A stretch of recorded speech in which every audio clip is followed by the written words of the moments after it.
Assalamualaikum warahmatullahi wabarakatuh. Perkenalkan, nama saya Muhammad Fatih Firdaus. Ingin menjelaskan tentang biaya standar bagian 1 untuk mata kuliah akuntansi biaya. Yang pertama adalah pengertian dan karakteristik biaya standar.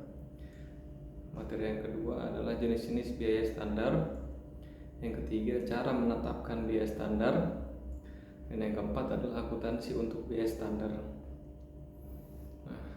Poin pertama yakni pengertian dan karakteristik biaya standar.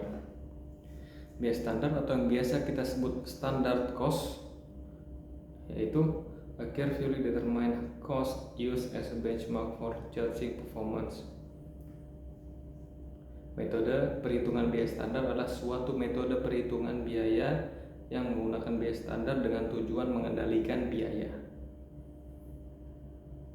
Selanjutnya, perbedaan antara metode standar dan metode lainnya, yakni jenis biaya bahan baku langsung ke barang dalam diproses secara aktual, menggunakan metode biaya aktual, menggunakan metode biaya normal juga aktual, menggunakan metode biaya standar itu standar.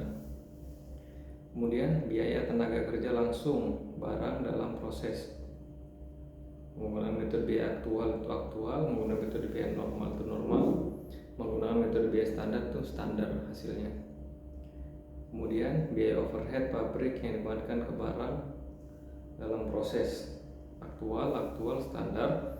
Biaya overhead pabrik yang sesungguhnya menggunakan biaya aktual, yakni aktual, menggunakan biaya normal juga aktual, dan menggunakan metode biaya standar juga aktual. Selanjutnya, metode biaya aktual, yaitu seluruh komponen biaya produksi dihitung berdasarkan biaya sesungguhnya atau biaya real. Metode biaya normal, yaitu biaya bahan baku langsung dan tenaga kerja langsung menggunakan biaya sesungguhnya, dan biaya overhead pabrik diperkirakan, jadi bukan biaya sesungguhnya, masih perkiraan. Kemudian yang ketiga, metode biaya standar, seluruh komponen biaya produksi menggunakan biaya standar. Keuntungan yang pertama, yakni pengendalian biaya. Yang kedua, dasar perbandingan atas varian aktual dan standar. Yang ketiga, dasar untuk menilai kinerja. Yang keempat, memotivasi bekerja lebih baik. Dan yang keenam, prosedur untuk menentukan biaya unit produk standar dikenal biaya standar. Kelemahan yang pertama, tidak seluruh produk dapat distandarisasi.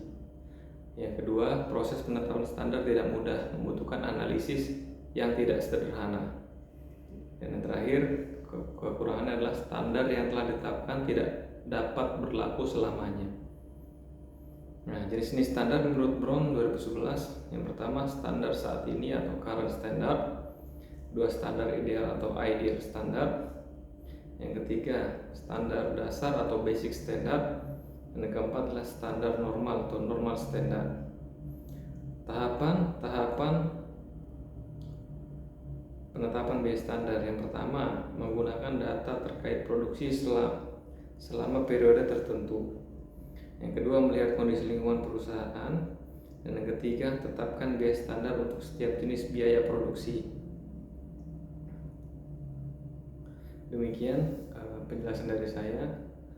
Terima kasih. Assalamualaikum warahmatullahi wabarakatuh.